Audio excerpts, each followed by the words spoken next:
হ্যাঁ, আজকে আমি ঢ্যাঁড়স আলু দিয়ে একটা ভাজা ভাজা চচ্চড়ি করলাম। এটা আমার কাজ হয়ে গেছে। এরপরে আপনি এটা একটা বলে তুলে নেব। ওইটা এখানে থাক। এটা আবার দাম।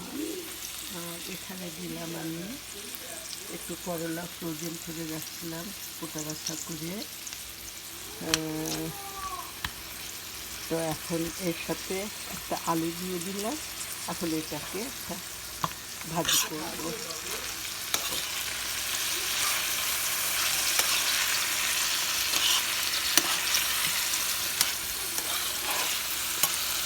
এটা হয়ে গেলে